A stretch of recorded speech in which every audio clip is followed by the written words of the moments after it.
you put your video on just now. Yeah.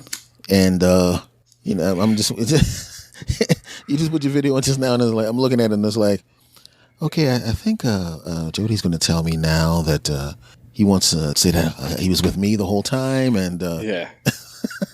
I'm going to need an alibi, sir. No, this is forced ghost mode. This is when I do my best podcasting, is when I'm sitting here in my stupid black light. I'll be honest with you. When I originally thought about podcasting 715 years ago, sure. It was a while. The only thing I thought about basically was, late night radio show hosts, and it was always to get the guy with the lights, you know what I mean? And, when the time is right, the quiet storm. You get that good business. This is welcome, everybody. Hello. How are you? Good evening, and welcome to the S. Anthony Thomas Show. I'm that motherfucker S. Anthony Thomas. It's the quiet storm. I just always got a kick, because it's which was weird because I always got a kick out of Stern. I used to listen to Stern back in the day. Yeah. The morning guy in the morning, and but I always liked the quiet storm guy lately, because I was always driving at night and doing shows, or you're coming back from your girlfriend's house or something, and then you're in the car, and either you just did a great show or you just had sex, so you're in a good mood, and then the quiet storm. Well, that's right. The mood is right. Yeah. See, it always seemed kind of like counterintuitive to me to have the deep voiced, soulful dude on the overnight, because I would listen to that shit driving home after work at like 10, 11 o'clock, and that'll put you to sleep, man. Like, it's not the best idea. Well, he sounds like God, who you're going to be seeing when you crash into a fucking tree. For sure. The mood is right. You're probably pretty tired. Why don't you listen to this Stairway to Heaven while you consequently crash your car into a concrete divider wall? And your dumb ass is going to heaven. It was just like, it's just a weird thing, man. Isn't this like the weirdest thing in the world that, just podcasting in general, it's incredibly enjoyable, but it is freaking weird because just to have everything so democratized that it's like, look, I'm going to do a show. I'm going to do it right now. Yeah. I like it. Basically, it's just having conversation with your friends, only you record them. And so it's more pressure to be funny and to be entertaining when you are record. Very nice. It's like, in Russia, we have... Yeah, in Russia, podcast records you. That's when, see, right there, we both just told everybody that we're both 150 years old because we just did a Yakov Smirnoff. Yeah, what a country! Jesus Christ, man. So what has been happening with you, my brother? We've actually been torturing each other online, as we have been doing for a long period of time. Sure, but now, you're when it comes to the podcast game, my friend. In stand-up comedy, we always refer to people that when they get to the 10-year mark, that's basically when you've mastered the you've mastered the techniques, you know how to write jokes, you know how to pace and all this kind of stuff. But now you've been doing this such a long time, and we call those guys old heads in comedy. You are now an old head in podcasting, sir. No, I'm a middle act at best. I have had a couple headline shows in a sense, but for the most part, I have only begun to podcast, sir. Mm-hmm. Well, I know the game a little better. Like now, I'm a little wiser, and I don't feel the pressure like I did the first couple years to produce as much because I take a little more pride in my work now, and I like to have fun, and I don't like the pressure. Like, that shit gets on my nerves because this is a hobby still, and I feel like that pressure is all from you. Whatever that is, that need to put up shows every week and be on top of it and do this and more and stuff you don't want to do. I don't do anything I don't want to do anymore. S. Anthony Thomas, that's me. You really did feel the pressure, when you create the show. That's one of the weird things is when you bust your behind and the show's good. You know damn well the show is good, and like negative 16 people listen to it. Yeah. I mean, and it really doesn't make a difference either way, whatever you do. So just have fun, because the same amount of people are going to listen no matter when you put it. In fact, I've almost got to where I hold my shows ransom now. Like when I put up an episode, it's almost like it has to get to a certain number before I'm like, well, okay, well, now you deserve the next one. It's like, I'll put it out when enough of you motherfuckers listen to the show. Well, when you decide, I mean, how many, when you started, I mean, I think everybody was, you had two camps. You had people that you had the people that wanted to do a show every day. Sure. And you had the once a week people. Yeah. And I fell in the middle because I did 2 or 3 a week. Sure. And see, I'm not that fucking funny or talented. So I fell into the once a week mandatory. Now, I stayed on a pretty good schedule for like the first 2 years, I think, around about that. Maybe it was towards the end of the second year, right before the 100th episode. Mm-hmm. Was when I started to kind of get a better feel for what I wanted to do. And I just, like right when I hit 100, I started doing a bunch of other stuff. Like this has always been about networking for me too. Like I like to meet new people, and it's like, you know, around the first of the year, every year, I kind of reel in a whole bunch of new shows, and I try to pick out a few people to be friends with, and then throughout the course of the year, I'll get to know them, and then I'll do their show, they do my show, we get into stuff, and sometimes it's really cool, man. We'll create stuff together, and you know, that's what I'm doing. You know, I just happen to make a little bit of money doing this and fucking enjoy it. So I podcast, but ultimately I'm networking. That's what I'm doing. Mm-hmm. It is a good way to make friends because, quite frankly, especially if it's another podcast person, because they understand the art of conversation, because it's basically what we do. Yes. You know, it's like, and also, you get to really, it's amazing how after you do one of these things, if you interview somebody, even if it's somebody you've never heard of, you don't know or anything like that, you kind of know that guy or that gal when that damn show's over. Sure. I like to think that my voice, and whatever the fuck that air quote, my voice as a podcaster, is really just a collection of all the people that I've spoken to over the last 4 years. In a sense, you know, it's little things that I've picked up here and there, little fun facts that I know now, and like other people that, you know, if I hear something funny or I go, I wonder what S. Anthony Thomas would think about this joke or this article or this video or whatever the fuck. Like it's nice, man. It's making friends in 2021 for, you know, suburban house dads. That's what I'm doing. and also lifetime so far bachelors such as myself. It's a good middle ground, I think. Yeah, it's just an interesting thing because I often wonder, because it has no effect. Podcasting, even though I do 2 shows, has 0 impact on my social life. None. Yeah. There's no wife, there's no kid, so I can literally just fire up these bastards anytime I want to, and I don't have to worry about, you know, if my wife's going to get ticked off, if the kid wants to play something, if the dog wants to do something. I don't have to worry about any of that crap. But you have the family. Yeah. You know, it's a balance. It's definitely a balance, man. And how do you, but the thing is, to do the kind of show that you do, to do the research, to bank shows, to do longer shows, I don't think people understand the amount of effort, you know what I'm saying, it takes to do that and do it well. And because I commend that, man. I hope that, you know, when I decide it's time for me to have a family, that I'll be able to balance both. Because right now, I don't have to balance a damn thing. I got, you know, remember those old, the old vaudeville things where they would spin the plates on those sticks with the music playing? I got plates. I got 2 plates. And I can stand right behind them and just constantly spin those bastards and not worry about them falling at all. It's pretty goddamn handy, man. I'm just to give you some props there. But you got to spin the plate. And then you got the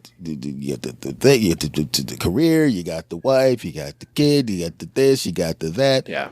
What is it? Maybe you could give me some damn advice, or people listening some damn advice. I mean, everybody has a little bit of information because somebody's going to be worse at it. What the hell do you do to make sure that your wife doesn't stab you, your kid doesn't poison you? Yes. Okay, I can answer this pretty simply, actually. I have no other hobbies as Anthony Thomas. I don't watch football. I don't fucking play golf. I play golf once every 2 or 3 years just to pull the clubs out and fucking whack the balls around and whatnot. Mm-hmm. But, yeah, man, I don't have any other hobbies really. So this is my hobby and it's in the house. So she can't bitch at me too much. You know what I'm saying? Like, I don't watch sports. I don't go play cards. I don't go to bars. I don't fight. Like, I don't do any of that shit. I hang out here with my kid most of the time. Mm-hmm. Spend a little time with her. Try to give her that good business. And, in my spare time, I come in here and talk to random assholes on the internet, such as yourself. Mm-hmm. Cheers. I would like to think that I'm a special asshole. Thank you. That's true. It's a good point. I'm a hot chocolate Santy, man. Don't think I forgot. I'm just let's not gloss over this. Not watching sports. What the hell is wrong with you? I used to play football, and see, I'm in Arkansas too. So, with all due respect, we don't have like a professional team, so there's not really anything to rally behind. And the closest thing is like the Cowboys, and they fucking suck. I hate Cowboys fans so much. It's all they all hear, S. Anthony. And I look at them and I go, you are a motherfucking sadist. No, wait, you're a masochist. Whatever the one is where you like to get hit and you're just like, yeah, please hit me again. Like, you fucking watch the games every year. Listen, Dallas sucks. They've always sucked except for 3 or 4 years in the 90s when they had great players. Dallas fucking sucks. And every year you show up and buy the tickets and you get all fucking mad when they suck. They suck. I just really enjoy Stop it. I enjoy hearing that being said as a person who was born and raised in Philadelphia. So, well, yeah, you understand, man. Surely you understand. It's just weird. And now it takes so fucking long, dude. Like, football's bad enough because at least you get it whittled down to a few hours. Mm-hmm. But, like, if I watched baseball, my wife would stab me. I don't understand grown people that watch baseball on TV. It drives me fucking crazy. Like, there's no time limit. It could take all goddamn day. No, fuck baseball, fuck basketball. Like I never learned how to play it. I'm fat and white and have no interest in it, so it just never clicked with me. And I like UFC. I watch fighting. That's cool. But like football, occasionally I'll watch the Razorbacks play. That's college Arkansas, state football. And I like to watch people beat each other up. That's it. You have redeemed yourself by liking the UFC. I'll talk about some fighting now, S. Anthony Thomas. I go way back. You have redeemed yourself. You said you didn't like football, and I started to give you the side eye, but then you said you like the UFC. Oh, excuse me. I like real contact sports. My bad. Let me clarify. Football used to be, but not so much anymore, huh? Yeah. I don't want to laugh at this, but it's like when they found out, because I watched. I don't know if you saw it was a documentary on I forgot what the hell was the damn thing called, but it was a documentary on the concussions and the CTE. Yes, CTE. Oy vey, I watched, man. I watched it, and I'm sitting there going, and I'm talking about the actual documentary, not that crap with the movie. And I'm watching the whole thing, and I'm going, Jesus Christ, you people are wild, evil. Right? Yeah. What, dude? You don't even know. Did you see the article that come out just the other day about it? Oh no.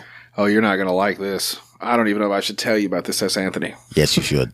So, apparently there's a huge settlement that's supposed to be coming from the NFL, right, for CTE peoples. Now, it's going to be graded on a sliding scale, depending on how, brain dead you are now versus how much they pay you and whatnot. You can look this up. Apparently, they are trying to say that African-American players, ... may or may not have come in with a lower cognitive brain function in the first place, and therefore would have to have suffered more dramatic head injury points or whatever. I don't even know what they call the shit, but basically it's saying that black people come in dumb, so they don't get as much money, if they're as brain beat up as they are a white person. It's pretty fucked up and this came out the other day.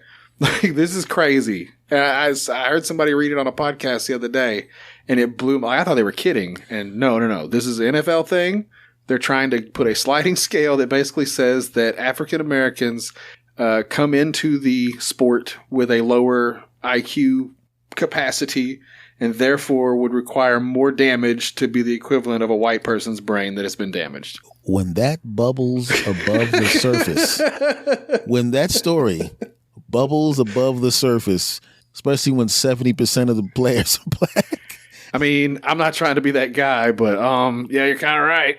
We'll see how maybe. Ooh, when that bubbles above the surface, if you thought they got ticked off when Colin Kaepernick took a knee, bro, wait until 7 out of every 10 players takes a foot up that ass.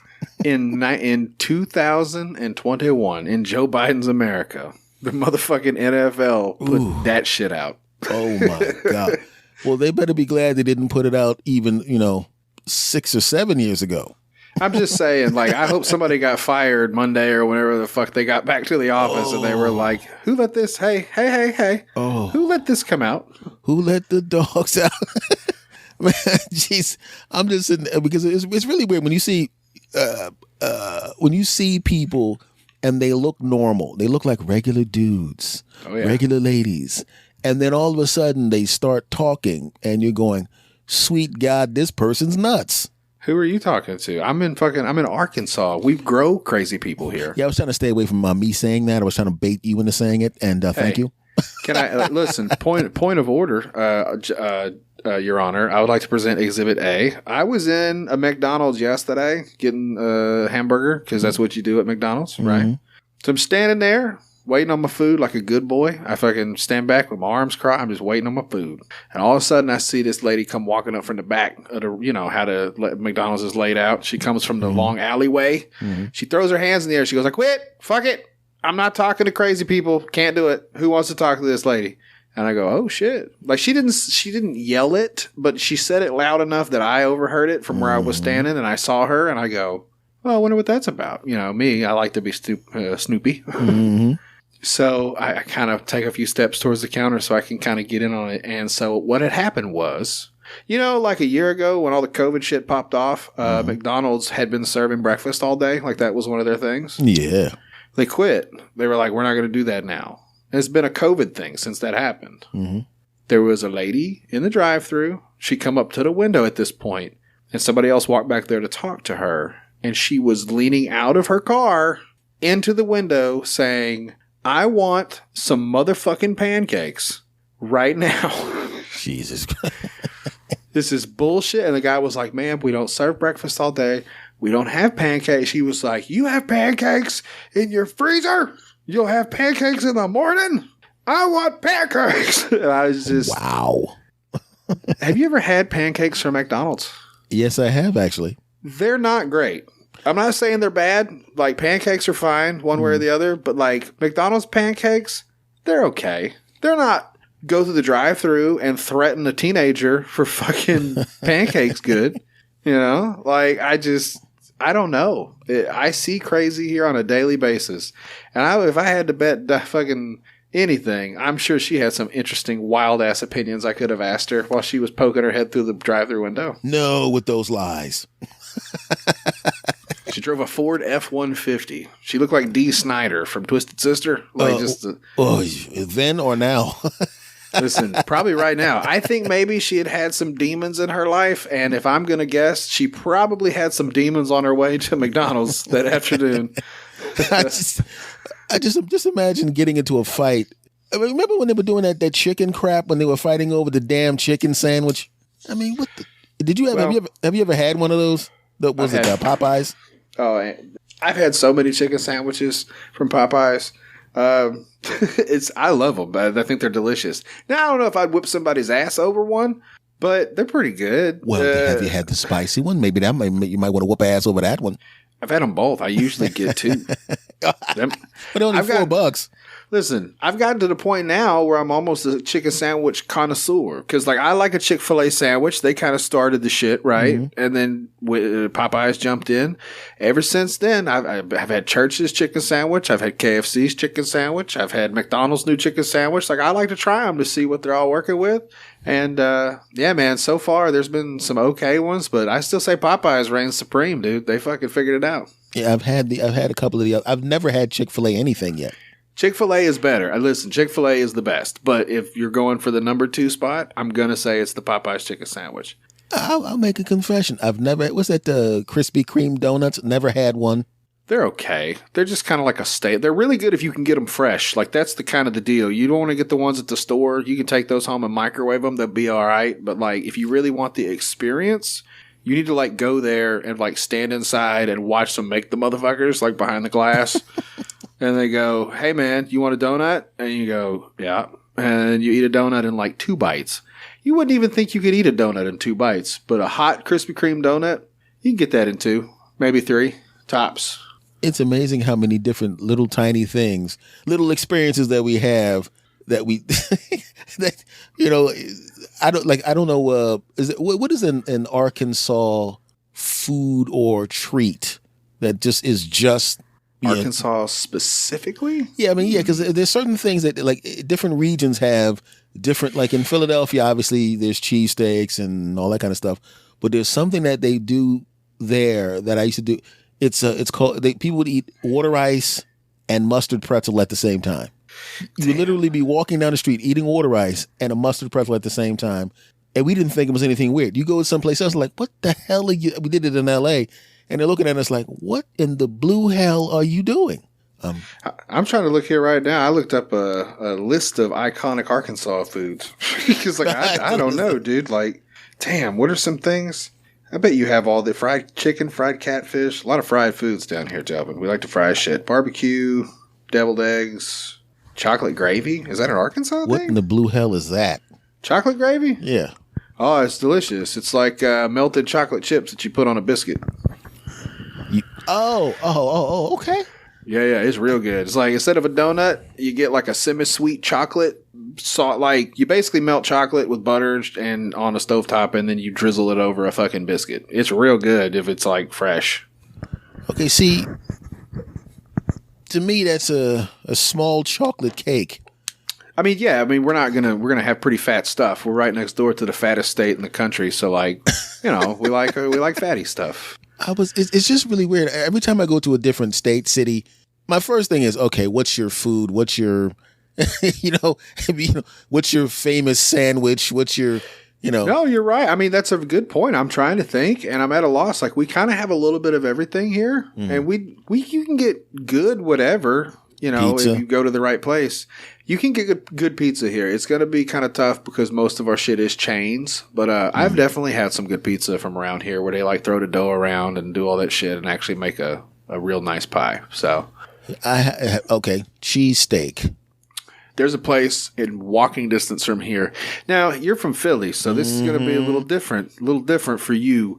You're probably going to have some things to say about this cheesesteak sandwich. You're damn right, sir. So this place up the street is called Rocky's Pub, right? I want to get your opinion on this because you might actually get mad. I don't know. They take the shaved ribeye steak. They don't use steak-um. They use the actual steak. Flat top grill. They chop it up. And honestly, the first couple times I had it, I thought it was ground beef. Like the way it was chipped up. Like I thought it was legitimately just hamburger taco meat, like broken up and then put into a sandwich, which still probably wouldn't be terrible. But for a Philly steak, that would be odd. Yes. So what they do is they take the shaved ribeye steak on a flat top grill, chop, chop, chop, chop, chop, chop, chop. And then they lay the provolone in there. And they mix it all together, and then they put it on the roll. So it's almost like a meat cheese spread when they put it on the bread. That's not bad. That's not bad. I'm not done. So then that's also got your peppers and your onions and all that, all your veg in there. Mm-hmm. The dude that runs the restaurant then proceeds to take and put a spoonful of marinara sauce across the top of it. Mm-hmm. Right down the middle, like a little... And I at first thought that would be sacrilege. I don't know about all that. Pretty fucking good sandwich. Not gonna lie. Those are called pizza steaks. Pizza steak. Okay, so it's more like a pizza steak is what he likes to make. Yeah, and a lot of times they take that and put that in the oven and kind of melt it down or almost grill it. Sure. And then they take it back out. That's a pizza steak. And I'll be honest with you. If you get a good pizza steak, if you put crack on one side of a table. Yeah. Well, now correct me if I'm wrong because I've never been to Philly, but I've heard some things, seen some things. There's actually some kind of a technique as to which you're supposed to take either a Geno's or what's the other one? Oh yeah. Geno's and Pat's. Pat's. So you either take a Geno's or a Pat steak. And then there's a pizza joint somewhere in the thing, and you're supposed to get the big slice of pizza and roll the fucking sandwich up into the pizza. Philly taco. Yeah, okay. So Pizza steak, Philly. I got a lot of shit to learn when I make my way to that side of the country, sir. Try to finish one of those. Sweet God, that pizza slice. You could like take it and beat someone to death with it. Sure, you could sneak up behind them in their car and wrap it around their fucking face. It's like strangle them to death. It's the dumbest thing I've ever seen because you're from here and you're used to it. But it was a place. It's on South Street, and they literally take a full size cheesesteak and a giant piece of pizza and roll it together and then cut it in half. And that's a Philly taco. And it's like, are you kidding me? And sounds like something you want to try before you die, but you might die eating that fucking sandwich. Again, that shit will finish you off with a quickness. But the thing about it is, it's two good things that you're eating that you like, and the next thing you know, you're like, hey, wait a minute, I like pizza, I like cheesesteaks, put them together. Yeah. Listen, man. Hey, I like sex and I like tacos, but I don't like them at the same time. You know, there's a time and a place for everything. But good sir, you're missing out on taco booty. You got to remember that's a good thing. Taco booty. Taco booty. You got to remember. I'm telling you right now. You take the sex. Let me get my motherfucking pen out. Let's see. All right. You take the booty and the taco, and you put them together for booty taco. It's a new thing that I'm working on. I'm trademarking that and let everybody know that that's my idea, booty tacos, and I'm going with that. Shit. When I get done as a booty taco supreme, holla! Now, I want to get back to you and your fighting. I need to hear this. Okay. You said you loved the UFC. Yeah. How far back do you go? Snap. Okay, so I didn't get really into it until the first season of The Ultimate Fighter. Mm-hmm. And I mean, I got into that show in particular, and I had seen some of the odds and ends, fighting up until that point. But like The Ultimate Fighter, I watched a couple seasons of that, and then I fell off again for a while. Mm-hmm. And I got back in when Brock Lesnar fought. When Brock Lesnar fought Shane Carwin, I believe, is when I finally jumped back in with both feet. I had been kind of casual since then too, just here and there. I'd hear about some shit. But, yeah, man, Brock Lesnar and Shane Carwin. Shane Carwin was a scary fucking guy. And they kept running them promos, and they were talking about he had to get, like, special-made gloves because he's got, like, literal bratwurst-sized fucking fingers. And you just think about this big, bad Brock Lesnar who's now coming in, to defend his title against, no, he took the title from Shane in that. He choked his ass out. Did not see that coming. Nope. Because, let's be honest, Brock is a wrestler. He picks you up, dumps you on your head, and then takes those big giant, those big giant brick fists and smashes you in the face. Just cinder blocks. It's like getting beat up by a fucking bear, like a grizzly bear. You don't want that. It's really weird because you forget just how big the UFC heavyweights are. Some of these dudes, big boys. He is a gigantic. I think he's like 6'4", 6'5". Yep. And he's close to 300 pounds. This guy. He maxes out every time he's fought. I think he's in like the 260 range. 265. Yeah, he's a big boy, big monster. And when he fought, when you just imagine you're at a bar somewhere. Nope. And Shane Carwin.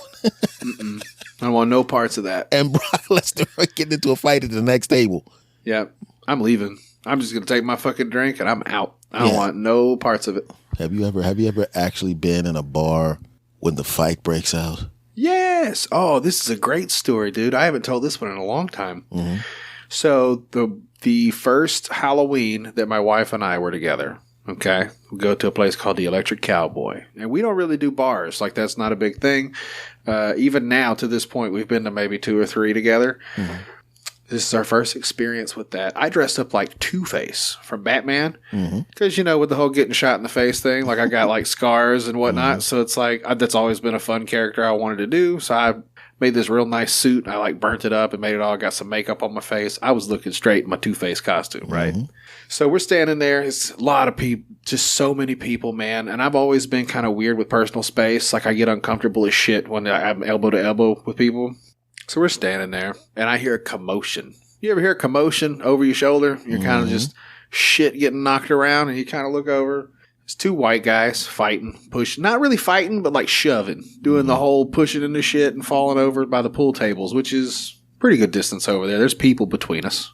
Oh, shit, watching. 2 guys are fighting. I'd kind of make the girls move to the middle. So it's now me and my boys, lined up kind of with our backs to what's going on, just making sure nothing's going to get wild with the girls. We don't want no problems. Them two assholes keep fighting and fighting. And, okay, so they come back towards us and the crowd kind of scoots away. Like now we're in the circle. So they're kind of dishing around and punching each other and whatnot. When this dude walks up, right? Yeah, he's dressed up like Mike Tyson. And I'm not saying that he looked like Mike Tyson, but like he kind of fit the part. He was a very well trimmed black gentleman with a high top fade, fucking doing his thing. Had boxing gloves hanging around his neck, Everlast t-shirt with the thing ripped, and he was just chilling. Well, he breaks up the fight kinda, but he grabs the guy who got punched. That's kind of weird when two dudes are fighting, and like, who do you grab? You grab the guy who's been punching people. You grab the guy who's getting punched. Like, who are you supposed to grab? Mm-hmm. He grabs the guy that got punched at that time and holds him down on the floor. And then his lady in a French maid outfit runs up and says, "Hey, that's my boyfriend, yada yada, let him go." He says, "No, I'm going to hold him here." And you can barely hear this, but they're yelling at each other, right? Anthony, this girl was maybe 100 pounds soaking wet in a French maid costume with her butt cheeks hanging out, right? She fucking walks up. She grabs a hold of him, like by the shirt collar, Mike Tyson. Mm-hmm.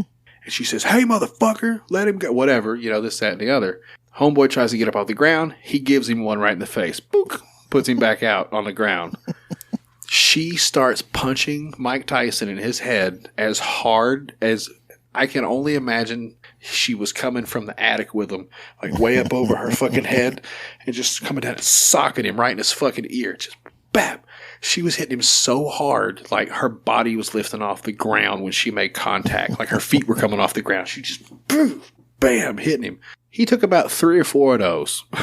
Just, not really paying attention. Mm-hmm. And like the fourth one, I guess, caught him enough that he reached back and kind of pushed her. Like, stop it. Well, he let go of the guy that was on the floor, and that guy had grabbed a beer bottle.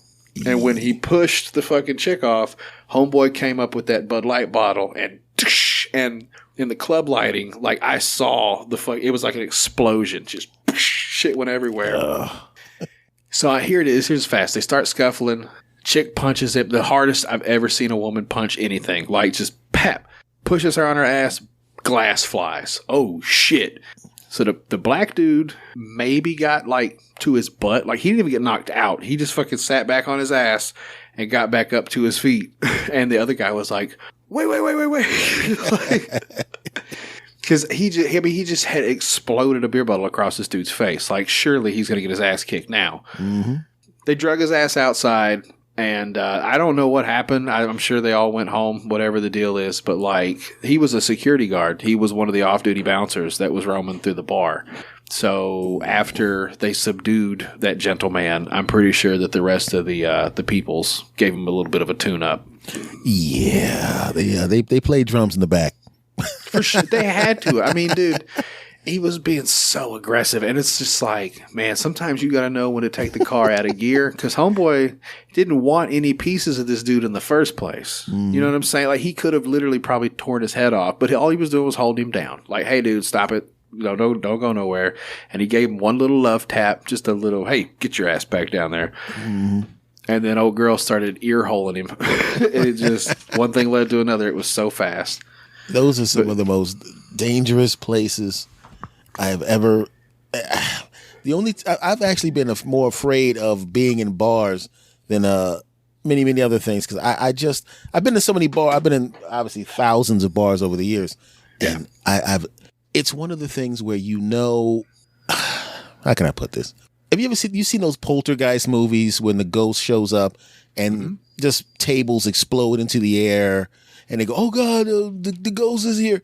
And I've been in the bar. We're just sitting there, just minding our business. We're just 4 comedians. We're just sitting there, just having a great time. And then all of a sudden, and you see these tables just kind of flying up across, like it's really far in the back, and then it starts coming towards us like an ass whip tsunami. You can just see it pouring towards us.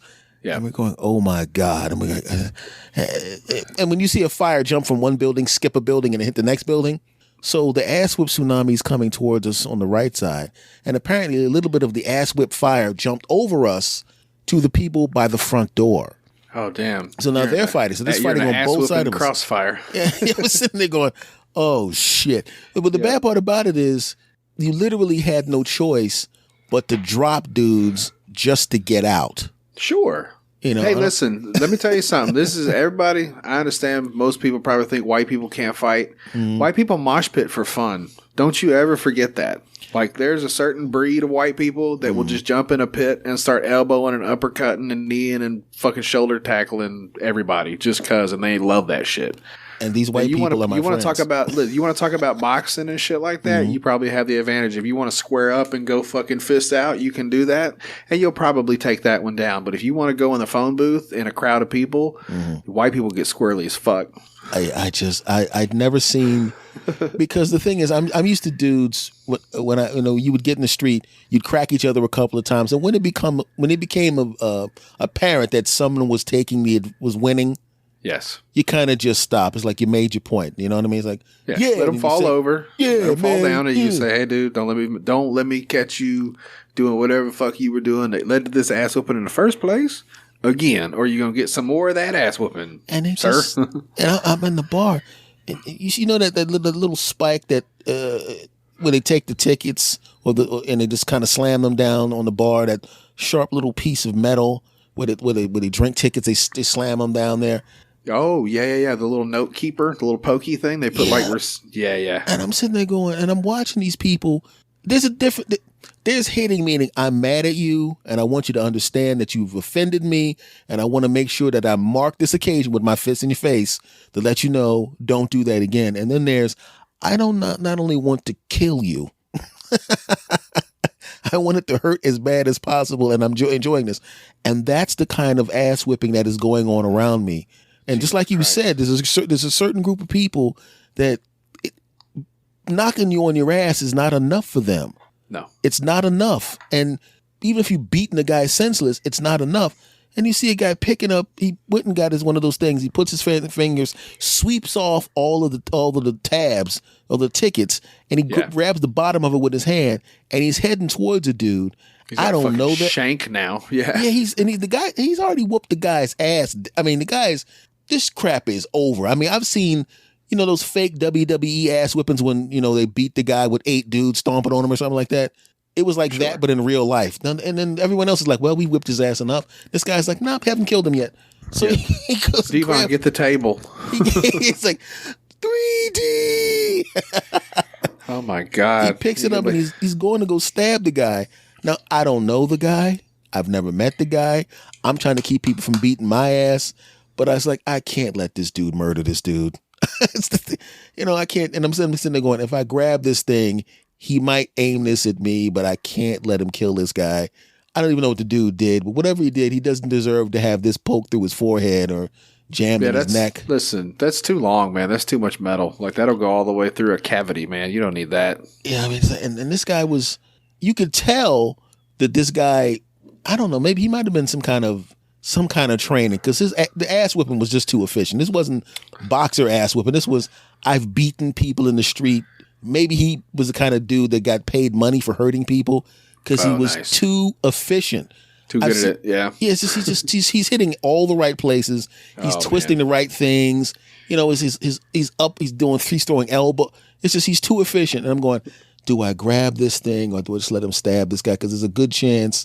Yeah, I don't want. I don't want it myself, to be honest with you. I was like, oh my God. So I just acted like I got knocked into him and knocked it out of his hand. And then he looked at me like, and his look in his face like, you mother. I was like, oh, sorry, bro. And he just got, all right. And then he just, and I guess maybe that was enough to shake his psychotic episode loose. Yeah. Because he just kind of said, F this, and signaled his boys, and they all walked out. And I'm going, why did you do that? Snap him out of it, man. That dude was fixing to go crazy. I was like, why did I even think about it? I just couldn't imagine myself now, 25, 30 years later, with the picture of this guy plunging that thing into the top of this guy's head. Oh. And first of all, I probably would have had to testify. And I don't want that crazy bastard looking for me. Yeah, not me, dude. I didn't see nothing. I didn't say nothing. Fucking whatever. If you want to stab that dude in his forehead, good luck. I've never seen it. I don't give a shit. And that's the weird thing, because when you see things online, you become so desensitized to stuff online. You see, it was a few years ago when some group had hacked Twitter, and they would just bombard. And if you had more than 1,000 or 2,000 followers on Twitter, they were just trying to grab popular accounts and just bombard their feed. So I'm getting my feed bombarded with beheadings. Oh, nice. Car acts, and it wasn't just me; it was a bunch of people. It was like anybody who had more than 3,000 or 4,000 followers at the time. And I'm getting bombarded with beheadings, like crime scene photographs, like people's heads split in half because they ran into a pole. I'm pretty desensitized. The internet will do that to you for sure. I've seen some wild shit on the internet, man. Yeah, I mean, I remember I was watching. I went online and I looked up. There was this thing that goes, "These are the things you should never look up on the internet," and they describe the things. I'm like, oh God, you know what? I don't even know if I could get desensitized enough to see this stuff.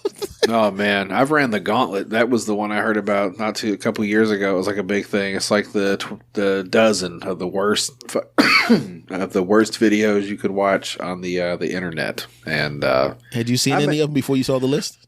No. It's been a minute, man. Like I was a weird kid. I say I was a weird kid. Apparently, a lot of people did it. But like when the internet first come out, I was just a gross little fucking bastard. Like I had experienced a lot of shit and trauma in my life at that point. So, you see shit like rotten.com and just, I had seen some shit. Nothing too crazy, but I watched some videos and there was a couple that kind of got a reaction out of me. Just like oh shit. Not like oh God, turn it off, but just like man, that is rough.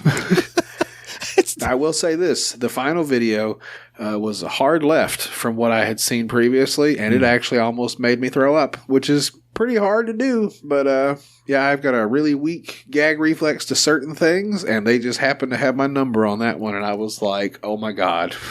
Did it happen? Did it have anything to do with two girls and a cup? No, but it's not in that vein, but it's some nasty shit, pertaining to like deviant sex act stuff. And it was just like, man. One of my favorite things in the world was to watch reaction videos of two. I've never seen Two Girls, One Cup, and I'm not going to, but I remember what I got. I actually went on a binge of just reaction videos. Yeah, it's got to be terrible. I can only imagine. That probably wouldn't even bother me. Like I would watch it and be like, that's gross. At this point. Yeah, I'll be honest with you. If I actually went and watched it right now, I'd probably laugh at it. Yeah. Once you've seen dudes' heads cut off, it's kind of hard to get grossed out by people vomiting poop in each other's mouth. You know what I mean? So that was the thing, and you would think that, right? I'll tell you what it was, because I can talk about it. I just can't watch the fucking video. What it was is like I'm watching these videos of like there's one chick that like drowns. She drowns herself on accident trying to do a trick. Mm-hmm. And you watch a person die. That's a snuff film. You know what I'm saying? You go, oh shit. Now, up until recently, like there's been some other crazy shit. Like that one dude took his own head off with a 12 gauge on Facebook. That was pretty nuts. Oh yeah. Yeah.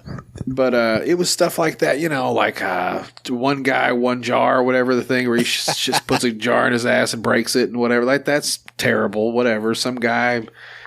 There was one about these two like Russian kids that tortured some guy in the woods and like used power tools on his shit, and then that one and the beheading video.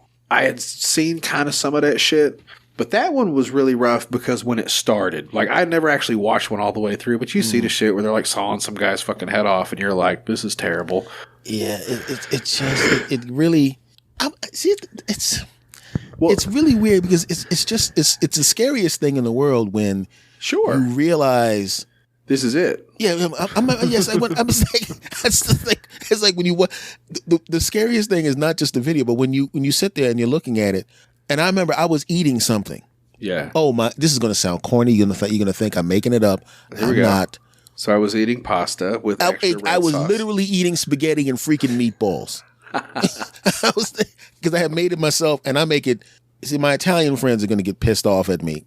Because I know they're going to be listening to this when this comes out. My Italian friends down in Philly, because I used to torture them, one of my friends, all the time, because my Italian friends, their grandmothers and their mothers and their wives always loved me because I have puffy cheeks with dimples. So I know if I get anywhere near them, the face is getting pinched. Yeah, they got to get a hold of that. Yeah, and so it's like, oh, and I'm going to get fed some stuff. They call what we call spaghetti sauce, they call it gravy.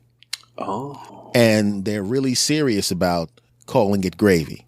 Yeah, serious about their gravy. Yeah, so my buddy's mother, we were both in our 20s at the time, and every time she came in the room, hey, yeah, Anthony, do you like the gravy?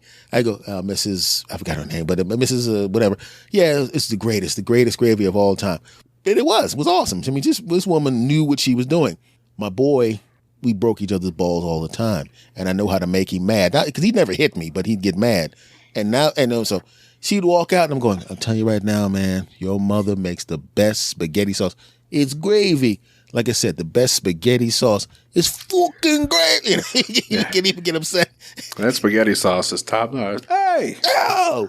He would literally get pissed.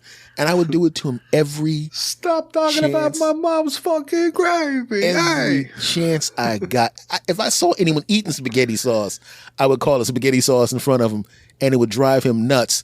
But he could. But the thing is, he loved me, so he couldn't. Anybody else, he punches him in the face. Me, he'd never do it. So I'm like, hey man, let's go to your mom's house. Oh yeah, she's gonna make the gravy. I don't want any gravy, but I would love some spaghetti sauce. What the fuck? To me, that is life. So speaking of gravy, we were talking about some guy getting his head chopped off. That was bad. The internet fucking desensitizes you to that shit. And that one was just kind of like, that sucks. The finale was some Asian lady sucking this guy's dick. Seems simple enough, right? You know what dick cheese is? You ever heard of that phrase, S. Anthony Thomas? Yes, I have. See, here's the thing, pal. I'm a man born in the age of circumcisions, and somebody saw fit for me to not have my foreskin, so I don't know what it's like. But apparently, if you don't clean out your wiener skin, you can get like some real funky shit up in there. No, I have to share this with you now. You called down the thunder. Well, now you got it. How sensitive are you?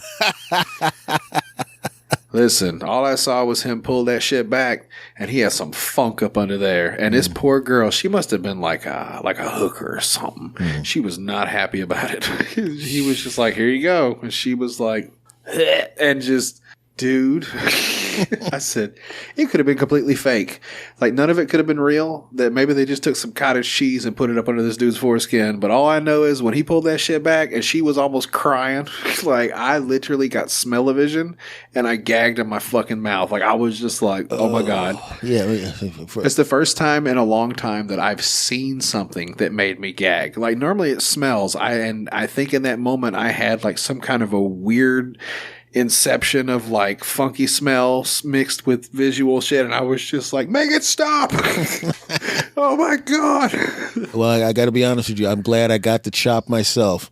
I also got the chop, so so I also got the chop, so I ain't got to worry about that. But I just want it's one less plate. You know what I'm saying? You were talking about having plates. Like, keeping your wiener clean is probably going to be an extra plate to keep in the air, I would think. So I'm glad I don't have to deal with that, you know? Same here, my brother. I can barely keep my goddamn car clean.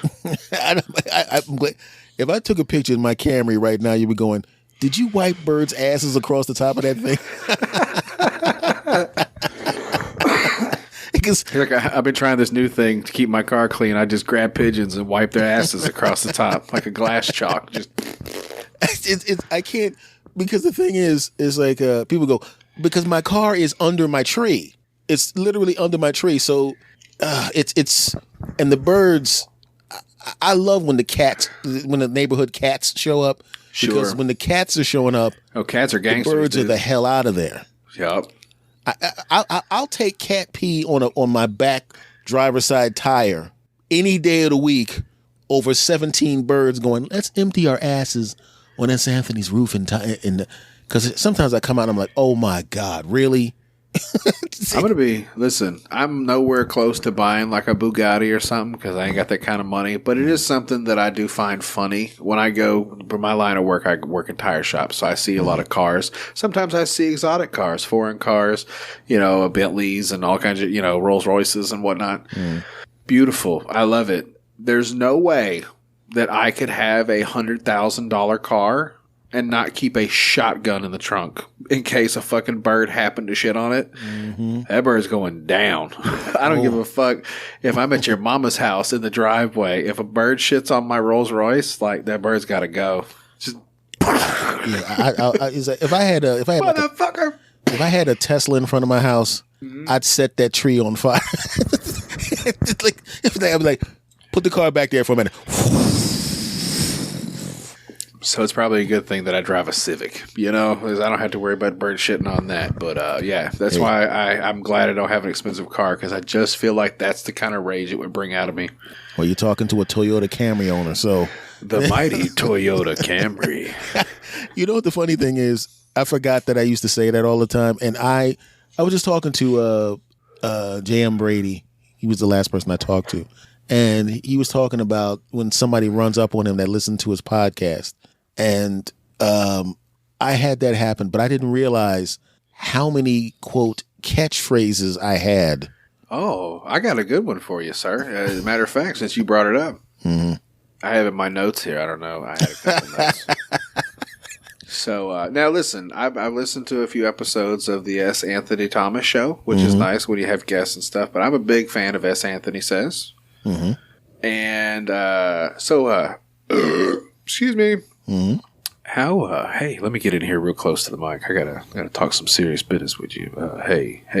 Mm-hmm. S. Anthony Thomas. Yes, sir. How is Granny Sweetbutt? And have you heard from her lately? Oh, actually, the funny thing is, for those of you, I keep forgetting I got a lot of new listeners in the last couple of years. Oh, Granny Sweetbutt. Oh, baby. So I got to explain to the new listeners who Granny Sweetbutt is.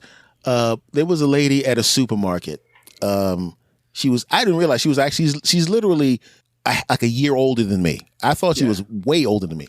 So she, from the neck down, I'm not exaggerating, which was great. She literally has the body of she looks like from the neck, from the chin down, she's literally built like Halle Berry when Halle Berry was 28. From the chin up, she looks like she's an older lady. And she's not horrible or anything like that, and I would not want to do that. But just she looks like she's older than me.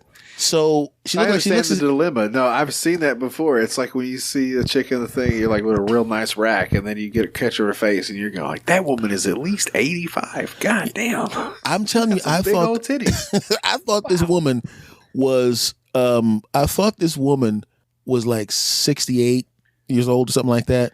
Sure. And I never asked. The only time I got her age was near the end, and she kept trying to get me to get it on with her. Yeah, give her that good. She wanted me to give her that good deep business, and I was like, man, this is really inappropriate. I can't. Yeah, this is somebody's great grandma. She's old. She's like my mom. I can't. But the thing is, from the back, I saw two young brothers that were talking about it. They were like, yo, man.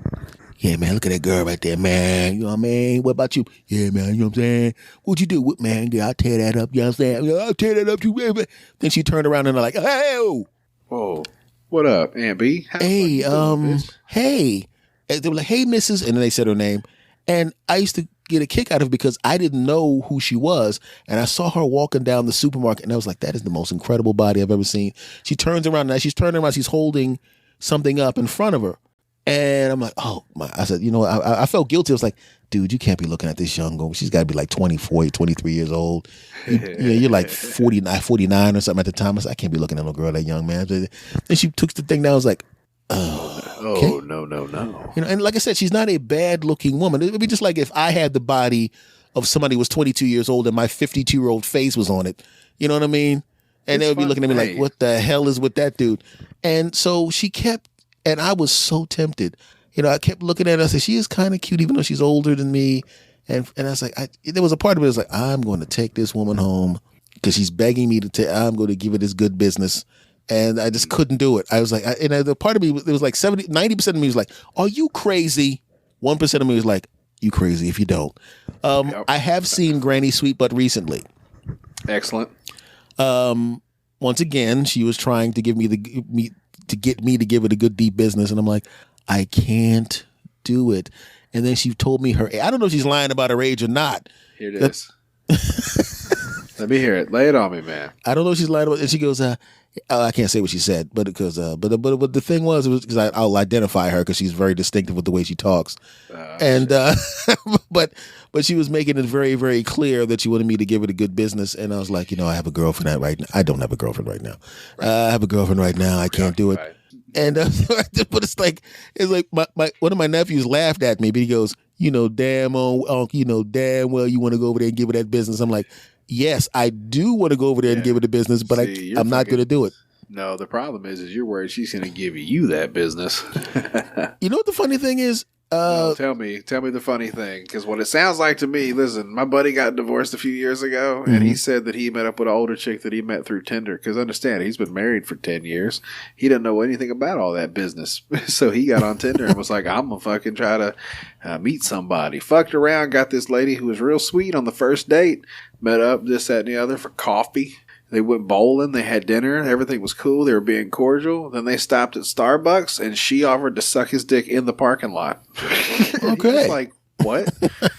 And he called me. He told me. I said, did you do it? And he goes, no. He's like, she scared the shit out of me. I took her home, and I go, listen, man, you know what just happened here? And he goes, what? I said, you put your finger in the cougar cage, and you got bit, son. I said, I don't know what to tell you. You're supposed to hold the cougar down and fuck it. What is wrong with you? He said, you were disrespectful to the game, and now you've lost a point in my book. I said, because that's some fucked up ass shit. You left her hanging. Man, Shame on you, and shame on him, and fucking shame on all y'all. These cougars need love too. You fucking deliver that COVID injection like you're supposed to. God damn it. My nephew literally laughed me off the internet. When he heard the episode, he goes, I hope your nephew fucks around and gives Granny Sweetbutt that good sweet business. I have a feeling this is, what the funny thing is, if I actually do it, I'm probably going to be like, it'll probably be an episode called I Did It. Yeah, there's going to be an episode called I Killed Granny Sweetbutt, starring S. Anthony Thomas. Because she's like a year older than me. I'm sitting there going, oh, okay. And it wasn't even that that stuff, but for some reason, it's like when you lock somebody into a picture in your mind, you like when women try to quote friend zone someone unquote. You be the best guy in the world. Once they move you into that area, no matter what happens, they can't move you out. If I hadn't locked her into the, treating her as like a respectful older lady, show her respect. Yeah. My genitals have already went, we're out. We're not doing it. Too late. That's too bad. I'll teach her some respect. Hey, what you saying, Granny Sweet? Hey, God damn it. You need to stop. What else we talking about? Fucking, I'm going to be on here all day. I got to tell you this. When I was younger, I got to when I was 20, the 28-year-old gave me the business. Pretty sweet, huh? Yeah. I mean, because, it's 19. Sorry. I was 19. She was 28.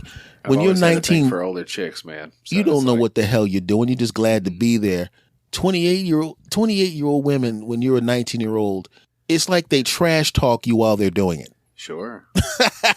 You know what I mean? So when I was 17 working with this lady, and she was the same age as my mom. No, excuse me, she's 6 years older than my mom. So at the time, she probably would have been like 39 maybe. I was 17.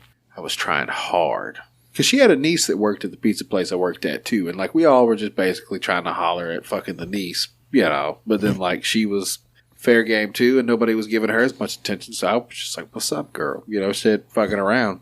I turned 18. That shit became legal. And eventually I worked my way in there. And let me tell you what, that was an experience.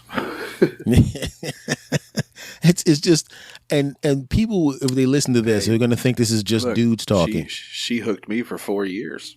With of course. That grown woman shit. And I loved it. And I would never fault anybody for going up and above because you owe it to them. They'll blast your brains out. First of all, they're more mature than you in general till we catch up to them. And then they got 10 more extra years of it. It's like when a person comes from a highly recruited college player, joins the NFL, and you would have graded the best college player, but you're 20, and these players are 27, and they've been playing for 7 years, so they got all the tricks, and you're sitting there thinking you're going to use your 3 moves, and they got 29 moves, and then wait for him going, he's going to try to go to the left. He's got to be kidding me with this crap. I'm going to knock that ball down before it even gets to him. It's like you fucking around. You're a 1 year newbie kid and you're fighting Mirko Krokop. Like, trust me, left leg hospital, right leg cemetery. Right leg cemetery. That was a good time for you for fighting back then because that was Pride. Yeah, Pride fighting was the shit, man. That is nuts. That whole, what was it, a 10-minute first round, 5-minute second round, and then a third if it fucking came to it. Pride fighting was madness. Knees and kicks and stomps and slams. That was the first time I saw a guy get punched in the balls. He was the guy was in the headlock, and the guy let his right arm out, and he's literally like punching him in the balls, and the guy didn't let go. See, I'm thinking, I remember that scene from like the early UFC. There was a UFC, some Japanese dude was getting punched in the balls. Yeah, I have that. I have the first 2 UFC DVDs. That might be number 1. Is it number 1? I think it's on the first one. I'm sitting there going, after the first shot to the nuts, I might have to let go and defend the balls. I don't know, dude. I think if he really wanted to make him let go, he would have just lightly tapped him in the balls because those seem to be way more effective. Like, that was the problem. The dude was ready for blunt force. He sucked his nuts up like a turtle. But if he'd have just reached up and been like, boop. My favorite one. He shut his whole shit down. Like, fuck. Hey, bro. I can't breathe. My favorite thing of all, my favorite fight was Frank Shamrock versus Tito Ortiz. Yeah? That fight was... Because if you get an opportunity to watch Frank Shamrock versus Tito Ortiz, it's I have to go back and watch it. I don't know if I've seen that. Like, I've got a few favorite fights and a few favorite fighters, but like that's like the early days. That had to be something that I would see. Like, actually went back and watched because I don't even think I was a little kid when that shit was happening. Probably. Yeah, I was. If you get you could probably find that on YouTube. Yeah, and I was sitting there going, I was watching it and I'm going, this is awesome because Frank Shamrock was the man at the time. Yeah. He was the dude. I mean, he was the guy. His brother, his adopted brother, they were both in the same as Ken Shamrock. That's the one that went to the UFC. That's what I was going to say is I'm fucking a wrestling fan, so I'm more familiar with Ken Shamrock. Well, Ken Shamrock was a monster also. The world's most dangerous man. So. Yeah, and here's the funny thing is, when they give you a moniker like that, a lot of times it's bull crap. When he had that nickname, it was not bull crap. No. You know what I mean? He had a rough life too. That man was unstable. Yeah, they both were in the same home, and just imagine. It's like, as hard as that was, somehow, because you see sometimes you see a pile of crap life and a flower pop up out of it. 2 champions. It's pretty wild, right? Came out of that damn house. It's like a bad family, a family that sucks. From what you understand, and all of a sudden, like 2 NBA superstars come out of it. It's really not even like the Manning family, because at least there was Archie. So, like, it's not a total surprise that he had 2 kids that happened to play football well. Like, this is 2 adopted kids that happen to be really good at beating the ever-loving fuck out of people. But the funny thing about it is, I remember that as the UFC has gotten more popular. Now, we know there's a lot of guns in the country, so you always have to be careful. You have to be cool. You have to be careful because you never know who's got a gun. But here's the thing. Even if they don't have a gun, the UFC has made mixed martial arts so popular, a whole lot of people are taking these classes. Sure. You never know. You might get your ass choked out in front of your girlfriend. You better be careful. I've seen guys get into fights or attempt to begin to get into a fight, and then I watch one guy get into the Muay Thai stance. It's my favorite. And I'm looking at the other guy, and he's got his street fighting stance, and I'm going, this is not going to end well. Yep. Listen, I can't throw punches. There's not a chance. I'm right hand dominant, and I'm missing my middle finger on my right hand. My right hand is fucked. Mm-hmm. So I'm either going to have to go Boss Rutten style, and give you the old liver punch. I was going to go palm strikes. That dude was notorious for hitting people in the fucking face with his palm. Mm-hmm. But not just that. Like, I love Muay Thai. Like, that's my move. I'm going to fucking reach up and grab you by the neck, and I'm either going to try to elbow you in your fucking nose, or I'm going to knee you in your face. Because that's all I can do. Like, I can't tackle you. You know what I'm saying? I'm too big. If I start falling down, we're all falling. What do you use, 6 feet? Flat. Yeah, 6 feet flat. Okay. It's 220. I'm big enough that if I grab a hold of you, like where the head goes, the body follows. That's typically the move. And I like to think that I got a good grip. I pick up tires all day. Yeah. So it's really weird. When you work certain jobs, you get freak strength. If I fucking reach up behind your neck and grab your fucking stupid head with both my hands and put my thumbs in front of your ears and fucking just grab you and start slinging you around, you're going to go probably where I take you. Yeah, the Muay Thai clinch means you go where I want you to go.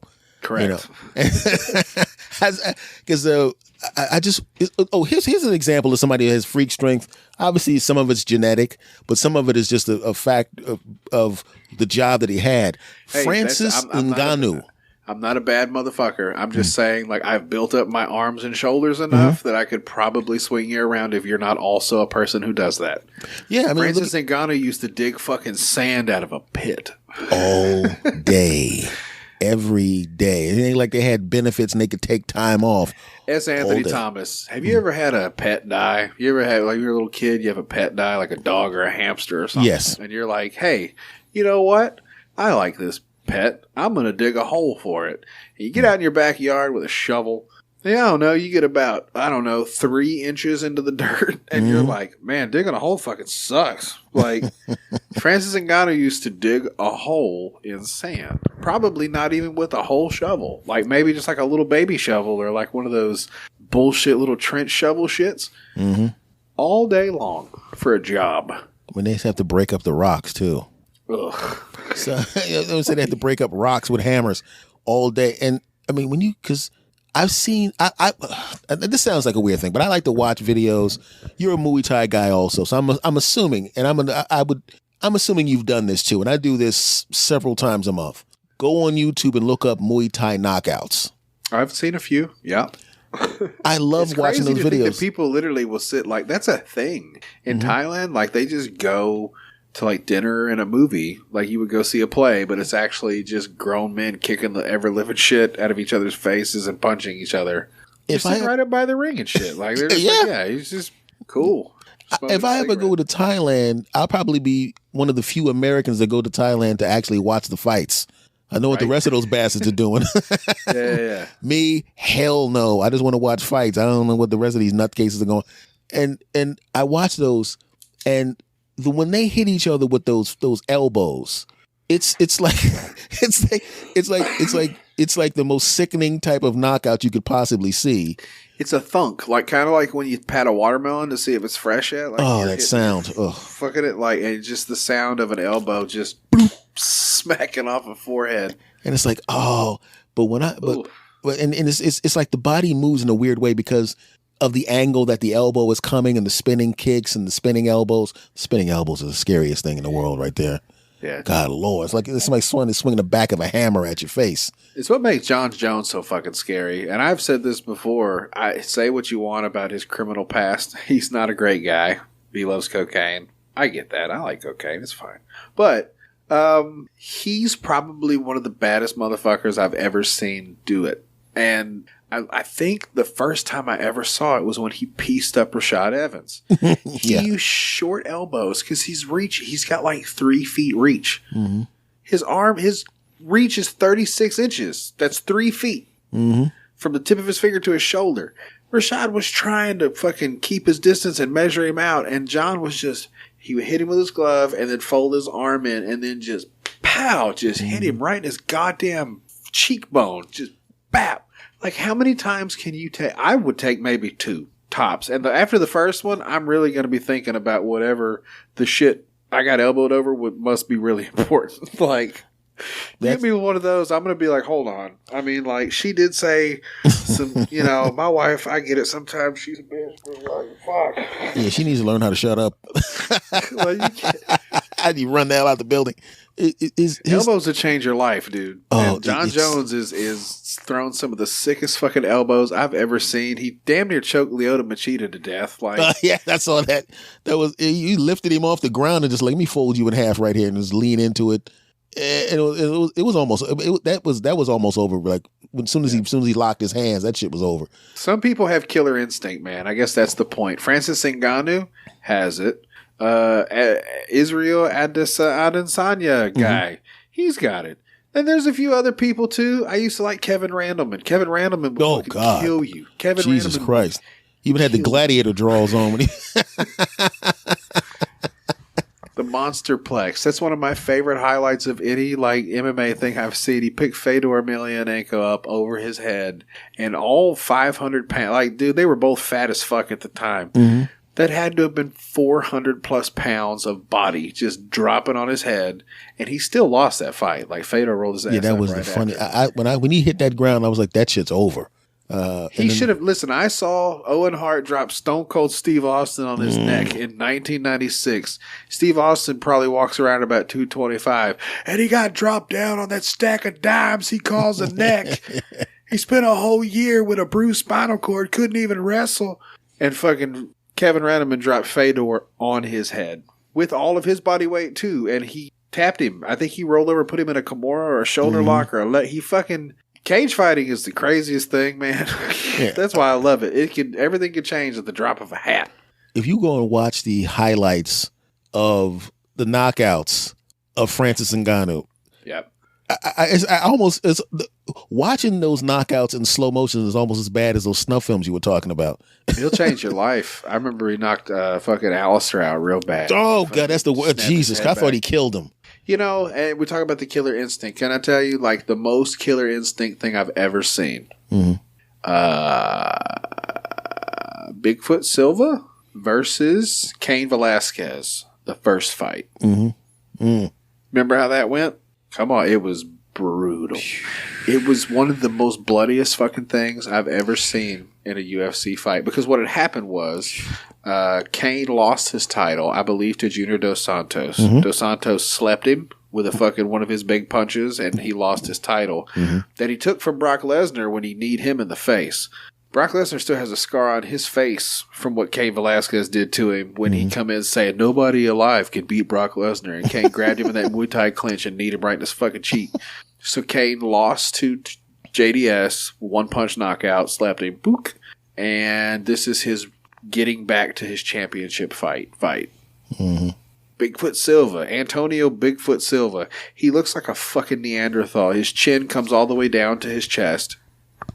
Cain Velasquez ankle picked him and busted his fucking eyebrow open, and he just laid in the guard and beat the shit out of him for probably 2.5 minutes. And then he came back in the second round and punched him right in the same spot and beat the shit out of him for another 3 minutes, I think. Mm-hmm.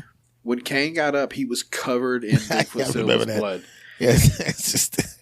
It was insane. Like, just the idea, Cain was fine. Like, he didn't even get a punch off. I don't think Antonio Silva hit him twice in that whole fight. And Cain just beat the fucking brakes off of him, dude. Like an Aztec warrior. He got up with covered in another man's blood and was just like, okay. Next. Well, think about this, though. But think about this. Here's two dudes who've been in wars, and you very rarely see them cut. Johnny Hendricks. You ever seen Johnny Hendricks any blood on his face? No. What a fucking disappointment Johnny Hendricks turned out to be, right? Yeah, you ever seen blood on Johnny Hendricks even after wars? Nope. No, he doesn't bleed much. Yeah, and I'm sitting there going, how do you? But he didn't even really get swollen that much. And I mean, I've seen him take shots, but he had bricks and he had these big brick hands. If he was one of those, he reminded me of like early Michael Vick, and what I mean by that is he had a specific skill that was just over and above everybody that was around him. Like Michael Vick was just fast. At the time, the problem is, and just like with Michael Vick, the competition evolved very fast when Johnny Hendricks got popular, and he just fucking fell apart. He was like the new Tank Abbott. You remember Tank? Tank was awesome, and he was a showman, and everybody showed up to watch Tank fight. But at the end of the day, he was just kind of a chubby dude that had a wicked fucking right hand, you know? Mm-hmm. He's not a good fighter. He's got no cardio. You know what I'm saying? He would just end up getting the shit beat out of him, and that's what ended up happening to Johnny. Like, he would beat the shit out of me. I'm not saying he's a pussy or anything like that, but in the grand scheme of things, the sport evolved so much in just those couple years that whereas that big right hand that he had, it didn't do much. After he sunk it 2 or 3 times, he was a one-trick pony, unfortunately. I would just like to say to Johnny Hendricks that I don't think you did anything wrong, and everything that's being said is Jodie B. I just want to say I also heard that his restaurant fucking sucked. I heard he got a restaurant and his steak was shit. Tell him I said it, Johnny Hendricks. Listen, I love you as a person. You're probably a great guy. Sorry, your steak sucks, and unfortunately, the UFC grew up around you, kid.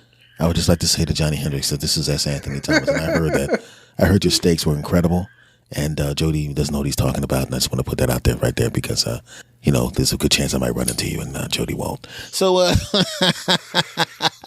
come to Arkansas, get you a bowl of chocolate gravy or whatever the fuck we're supposed to eat down here. The bad part about it is like every once in a while I'll show up at a club and I'll be doing something, and like famous people will be around. I'm like, did I say any shit about this person? it's like, did I say some shit about that guy? I had somebody roll up on me who will remain nameless, and I was like, oh, this is not going to be good. This is not going to be good. Hey, man, yeah, heard you said, man, yeah, that was some funny shit. Like, oh, thank God. Got like 8 dudes with him, man. I might be able to whoop his ass. I might be able to whoop 2 asses. I can't whoop 8 asses. I can whoop 1 ass. I may be able to whoop 2 asses. If you got 2 dudes, if you hit the first guy the right way, you can deal with the second guy while this guy's recovering. It's like spinning plates. You can hit this guy, go to the next guy, hurt him a little bit, go back to the next guy. You can't do that with 3 dudes. It's just not going to work. You're not a fucking ninja. That's not how that works. and I'm 52 now. Yeah, I'm 52. And 32, I wasn't. 2 dudes didn't really scare me. I mean, I didn't want to fight 2 dudes, but I could. 52, I ain't fighting a damn shit. I'm not. In fact, only thing I'm fighting. Wait, you know what? You could probably fight 3 people, but you would have to make sure and do that wrestling shit. Where you like grab 2 of the guys by their heads, and then you reach back real far and you clonk their foreheads together, and then you point at the other guy like Hulk Hogan, and you're like, "You brother." What am I, Jack Reacher? Let me tell you something, brother. It's the only way it fucking works. Hey man, let me tell you something right now, bro. You don't want any. Have you ever used? What I did one time, which is hilarious. I actually had a guy that I knew was like a really tough dude, and he was coming after me. And I was like, I might as well just try the movie tough guy shit and see if it works. Because I mean, if it works, I get out of this. If it doesn't work, I'm gonna get my ass beat anyway. And I forgot what I said, but it was one of those. Yeah, you try something right now. You're going to wake up in a room tied to a chair, and I'm going to, I'm going through all this bullshit. You're going to wake up in a room tied in a chair. I'm going to have you duct tape down. I'm going to take me and my boys, we're going to take it. I was going through all this bullshit. Take a whole fork and stick it up your pee hole. And I'm sitting there going, how did this work? So you're basically a tough guy, but you're a stupid tough guy. Yeah. You're going to wake up in a room. You're going to fucking wake up in a room, taped to a chair, me and my boys. You're 1 phone call away, buddy. 1 phone call? Is it long distance? How many times? What if they don't answer? It's free nights and weekends, damn it. So I can tell them what I want to do with you for a long time, buddy. Can I leave a voicemail? What the fuck? I'm going to call him at 9:01 and that's your ass, Buster. This is what I'm talking about. Text message, new phone, who dis? Yeah, that's one of the things that you explain to somebody that's under 25, and you try to explain. There was a time, got young whippersnapper when see how everybody has unlimited minutes now and unlimited data, but at the time, data was very expensive, and you had to actually literally call on nights and weekends after 7:00 and on weekends. Bro. But you could do that. But text messages used to cost $0.25. Yes. Think about that, yeah, motherfuckers. Like, think about how many texts you send in a day. Just the average, I don't know, 30 to 40-year-old person who's relatively tech savvy and has a cell phone. Think about how many text messages you send a day. There used to be $0.25 a piece. You better make those motherfuckers count, huh? I got news for you. One of my cousin's degrees. I was like, look, see how much money you spent to get that degree from college? Yes. I said, if your text messages cost what they cost when I was your age, imagine the student debt you have now. Maybe they weren't $0.25, maybe they were 10 cents. But still, 10 cents is a lot. but I'm sitting there going, they have the swipe text, and it's not just when you push the button, you swipe, and it does the predictive text. Yeah, I use it a lot. So this girl is so fast that whenever they ask to borrow money from me, which ironically that as soon as I see that, boom, boom, I'm like, this is gonna cost me $10. This little text is gonna cost me $10. Could you cash app me? Yeah, right. So, and it's so fast. I like even when you get this phone call. Is this Jodie? Great. I would like to talk to you about the warranty on your car. It is expired at this time. I ain't got no damn. Well, actually, I do, but not from you people. Hey, wait. We can role play for a second. I figured out the answer to this riddle. You know, we've been getting these calls for a long time. I think it's time we fight back. So, S. Anthony, please do that again. I'm going to give you the perfect response. Ready? I'm calling for Jodie, and I would like to talk about the warranty on your car. Yeah. And The warranty on my car? Yeah, on your car. You have a warranty on your car. Oh. And it's about to expire. It is. Okay, well, hey, since it's the warranty on the car that I currently drive, right? Yes. That's exactly what it is. Can you tell me what that car is, please? Yes, it's a 19 Ford with Frankfurt. Oh, yeah. See, I drive a Hyundai, so yeah, that's not it. I've never owned a Ford. Oh, did I say Ford? I meant to say Hyundai. I'm sorry, my papers are wrong. I pulled the wrong file up, and I've been. Have you ever done telemarketing? Huh? Oh man, I've done a form of telemarketing, which was pest control, and it's better because typically the phone calls I had to make were at least semi-planned, but it's not fun calling people on the phone, man. Oh, did you have you the appointment person? I was my own. I did all the appointments myself. And let me tell you, you call people, and this is when I lost my Mr. and Mrs. whatever. That was the thing that as a kid, they were like, if it's somebody older than you, you call them Mr. and Mrs. and Sir and Ma'am and all that shit. When I become an adult and I was paying my own fucking bills, I call you S. Anthony, you call me Jodie B. That's how it works. Like, I don't have to call you Mr. Nothing. I don't give a fuck if you're 80. We're grown people. That's cool. Because what happens is when you're trying to schedule appointments, you say, hello, can I talk to Mrs. Johnson? They go, Miss Johnson's not here. Knowing full and goddamn well that I've talked to Tammy Johnson at least 19 times, and I go, Miss Tammy is Jodie B, the bug guy. And they go, oh, hey, what's up? Or they'll just hang up on you. They just go click. You go, nope. I had a guy, I used to do sales, surveys. Yeah, I've never had the pleasure of that, and I can only imagine with what little bit of experience that I got with dealing with not cold, a warm call, if you will. I can't imagine what cold call then would be like. I think it would suck pretty bad. Yeah, it's like, I'd rather watch Two Girls, One Cup all day, right? It was literally until I realized all the people who are cursing at you are literally. This is when I started getting good at it. When I realized the people that were mean and were cursing at you and hanging up on the phone were literally flushing themselves out down the toilet and getting out of the way because it just moved me faster to the person that's going to go, oh, yeah, sure. Yeah, tell me about your computer ribbons. Sure. You got that sales guy mentality. Whereas 1 out of 100 yeses is still one yes. I mean, you'll still get beaten down after a couple of years, it was like, I would rather jump out this 5th floor window than not to make fun of a suicide, but I would like to jump out this window than make another phone call because it just. You ever had a bunch of just negative people around you, just complaining all the time? You can be the most positive, good person in the world. After a while, it will beat you down. I think it gives you depression. Like, honestly, your environment can influence you. I'm a strong believer in that. And if you keep negative motherfuckers around you that always got some shit going on, you are, in fact, going to become a negative person who's always got some shit going on. I say even complaints that are justified. If people are around me, if I wish I could line up all the people that are around me a lot and say, ask them how often they hear S. Anthony complaining about shit. You don't seem like a complainer to me. Fuck no. Yeah. There's not really much to complain about, man. You wake up every day, 10 toes on the ground, and fucking keep it moving. That's pretty good considering all the shit just in this last year. You've had to deal with the exiting of Donald Trump and COVID and fucking there's all kinds of shit going on that could get a man like yourself caught up in some bullshit. So I have to commend you and congratulations, man, for keeping it real and fucking keeping it together and not fucking around and getting murdered somehow. It seems like it'd been real easy to do the last 8 months or so. Yeah. Oh, before we go, I want to talk to you about a couple more things. But I just can't do it. Like, I don't mind complaining. It's like, I'll put it this way. You vent for a few minutes, then shut up. It's good for you. It's called a rant. You can do a rant. Yeah, it just you vent for. I mean, I'm only good for about 30, 40 seconds of that shit. I can't believe this happened, man. This is some bullshit. Anyway, and the only thing quicker than an S. Anthony Thomas rant is me fucking quick like a bunny. Now I got to find out. That's what I wanted to ask you. But I wanted to get about the COVID thing before we roll.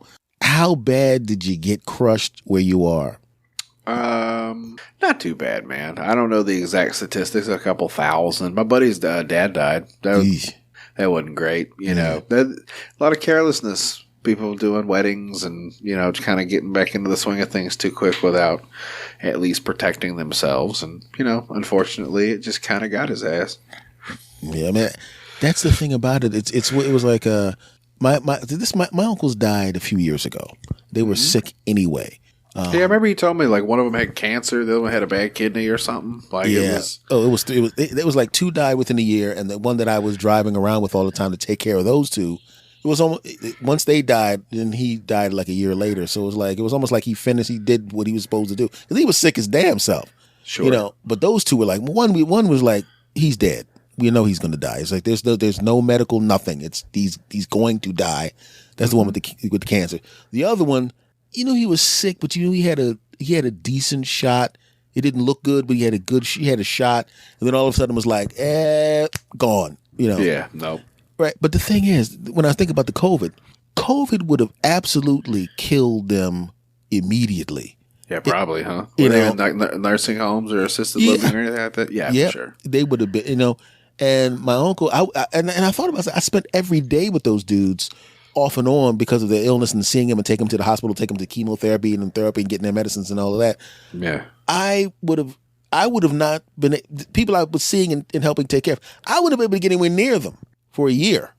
You know what I'm saying? Really weird. I know some people that had I know somebody that had a baby during COVID. Mm-hmm. Like, I can't imagine what that would have been like. Like, only having one family member back there at a time. Now, obviously, you don't need a whole lot of people in there to, you know, whatever. But just the whole process of not being able to go in. And then if you go in, you can't come back. If you leave, whatever, you know, like it's been a fucking rat race the last year, man. And stuff's starting to kind of pan back out, which is cool. And I mean, it's weird going places where people aren't wearing masks. I don't know if you're experiencing that yet, but I've had a couple things, and I'm just like, whatever, man. Like, I was never really that big of a crowd. But I love people individually, but like crowds, I don't feel safe, man. I get real uneasy when I'm around a lot of people, and I'm sure a lot of people, that's not, you know, unique. That happens to a lot of folks.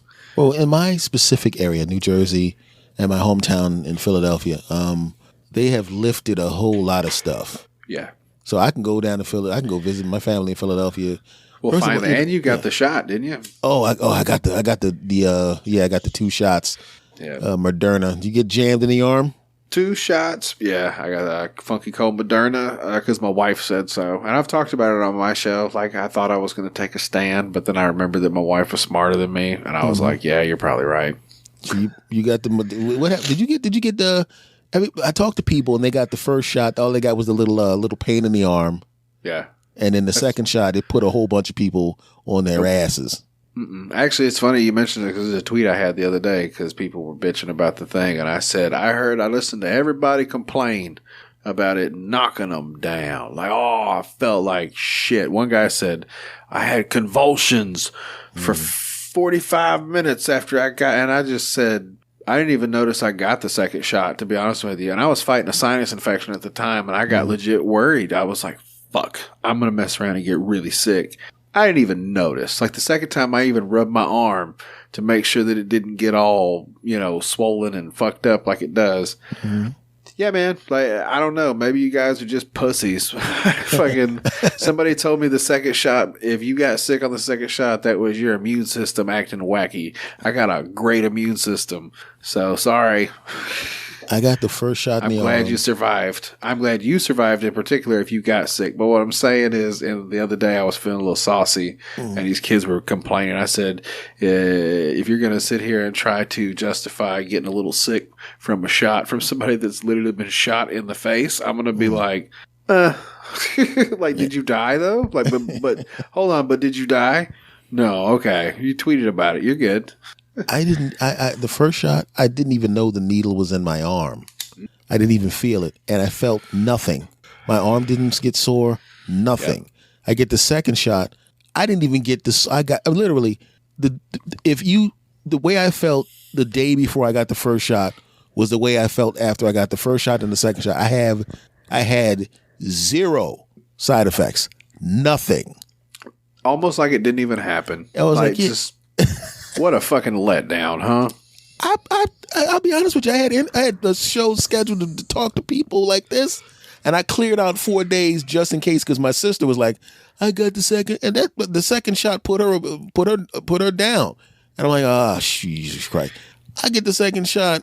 I'm waiting. I'm literally looking at the clock like 3 hours, 4 hours, 6 hours, 12 hours. I woke up the next day. You sit on the couch like, wait, is that no? My pinky toe. I can still smell. I smell just fine. My pinky toe. Hold on. And not a damn thing happened. And I had friends of mine direct message me, "F you, man. I had to lay down for like 30 hours, and your punk ass is this." Pussies. That's your problem, y'all. Pussy. Pussy. Pussy. I had so much fun with those jackasses when they were DMing me, giving me a hard time. I'm like, listen, it's not my fault, okay? When you're born with genetic superiority, it's not like you asked for it. Yeah. Some people are just awesome. I don't know what to tell you. But listen, it's wild because, like I said, I thought I was going to take a stand because I wasn't sold on it. I was like, I don't know about all this shit and vaccines and yada, yada. And my wife was like, listen, I'm giving the shots, so you have to get one because we could get sick. And I go, okay, whatever. Well, you had to take. Okay. Well, so what happened is like I thought I was against it, and then I flipped teams, and I went on team. Yeah, I'm gonna get the shot whenever I can. Like I didn't rush in there. I waited till it was time for me to get a shot, like everybody was supposed to. But I kind of went on team like I'm gonna get the $1 billion vaccine. I don't want to get the shit in like 3 years when they start making it with like insecticide and cow piss or whatever they're going to mix in it to make it cheap. When you get that shit that comes like the 3rd generation Xbox that like doesn't even have the hard plastic outer shell. Like, no, I'm going to get the first one that they gave to the doctors and the senators and all because they wouldn't kill all those people, I think. Mm-hmm. All the soldiers. I want that one. Give me the one you gave the fucking cops because you obviously care about them. Did you notice how they took the Pfizer and the Moderna shots and they kind of lumped them together like, here's the good shit over here, the Moderna and the Pfizer. I'm just saying, like, hey, dude, the same people, listen, if the people that make pills for wieners and have been for many years and make a lot of money off of it, decided to make shots for COVID, I'm going to get that one. Now, I didn't get that one, but I'm saying, like, why wouldn't you? At least you know they're fucking putting the money into it. They're not a poor company. Yeah, because I saw some of them other pills, them other shots, and they were like, "Hey, we make sure you get your Pfizer and Moderna shots, and the other ones too. You can try those too, the other ones, but get your Pfizer, Moderna, and the other ones also." So let me ask you, man, because here's the thing, and I'm not a big politic person, and we can, wrap it, whatever. This is just something I'm curious about. Mm-hmm.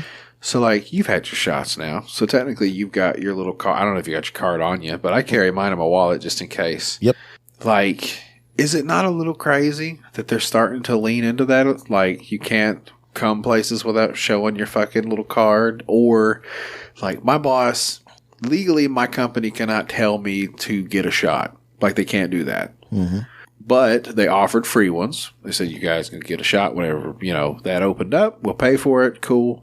And my boss told we had a meeting. He said, you guys can all get shots if you want to. They'll pay for them. And we still had people that were very adamant, like, no, I don't think so.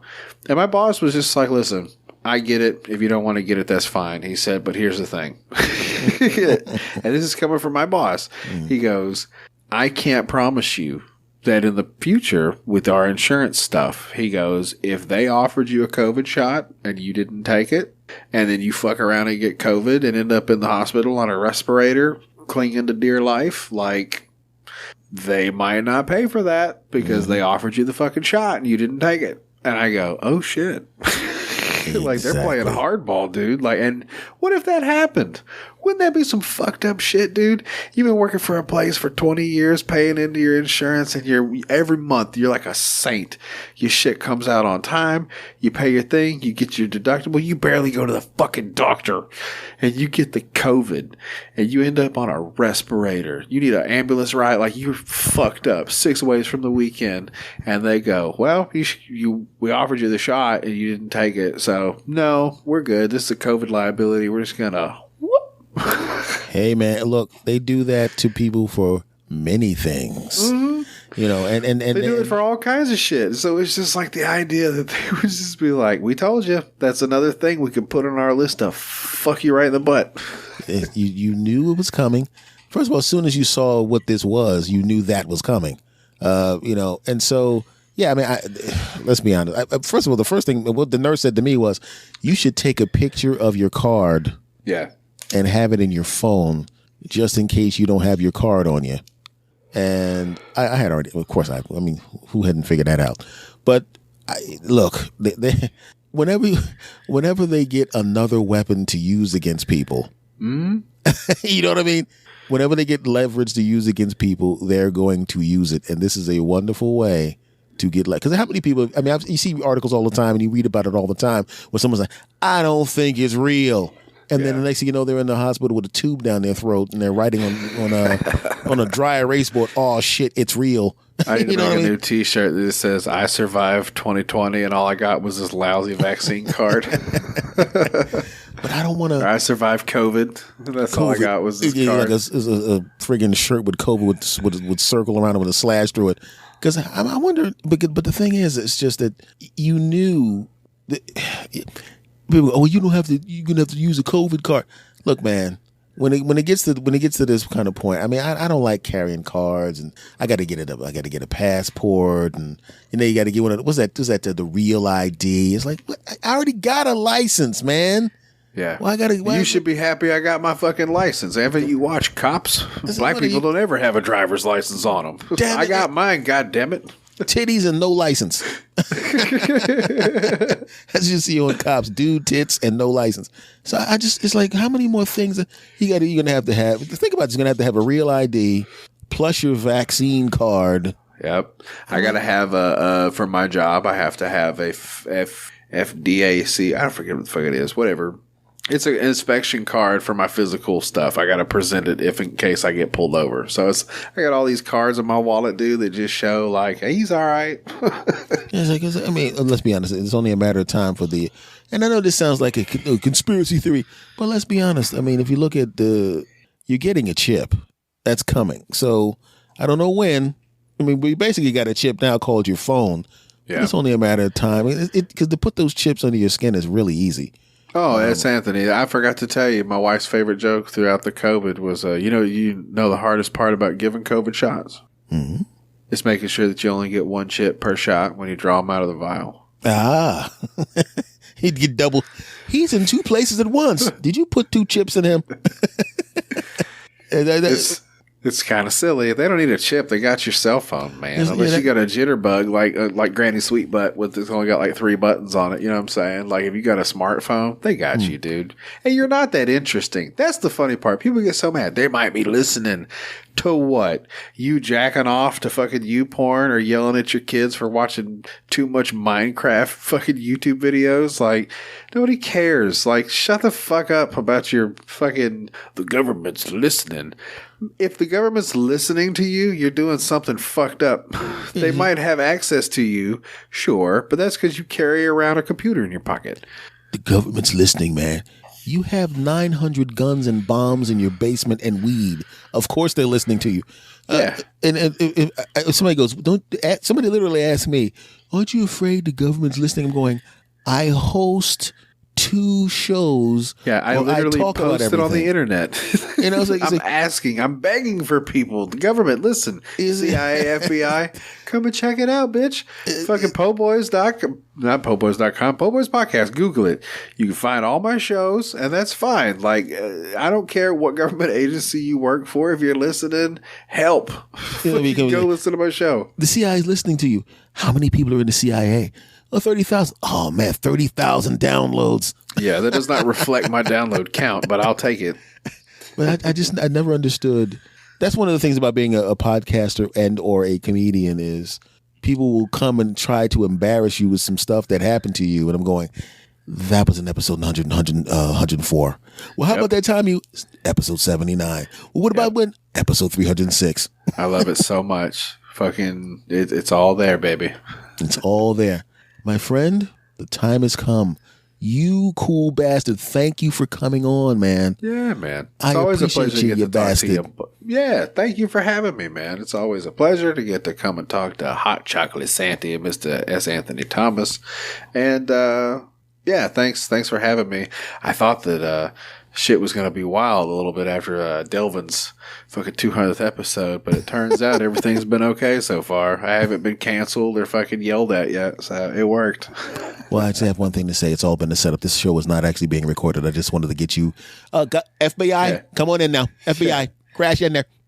Hey, would you like to take a seat for a second? Did you say I want to blink your blink, blink, blink, blink?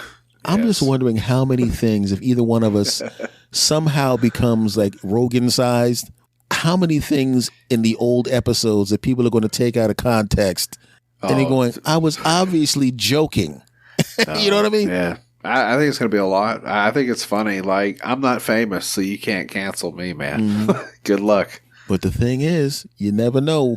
One viral episode, and the next thing you know, Spotify comes a calling, and then they go, oh, wait, but we can't have him here because episode 27, 35, 16, 27, episode 92, episode 165, 107, he said this stuff. You know, I don't think there's anything that people could nail me with, but once again, if they just take a little bit of something out of context and they bang your ass for 3 months, and then when they realize you didn't really say it, they go, sorry about that. I just want to say I was sorry about that.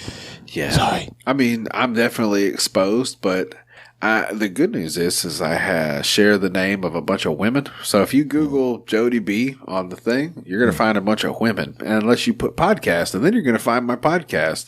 But I don't advertise my last name. And yeah, I'm not on LinkedIn. You can't have both.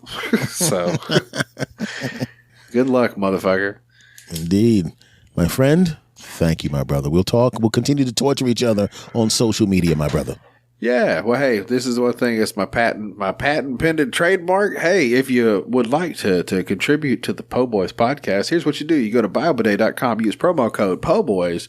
You get a bidet product to rinse your booty hole like a champion, and you contribute to my delinquency, and I would appreciate that. So that's the shout out at Po Boy Pod on Twitter.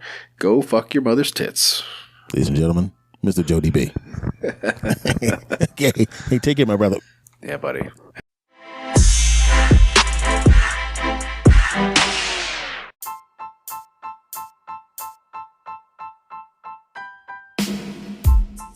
All right, now that was fun, wasn't it? Told you. What did I tell you? Have I failed you yet? No. Will I fail you? Also no. Thanks again for all your support. Much love to everybody, and I'll see you again next time. Take care.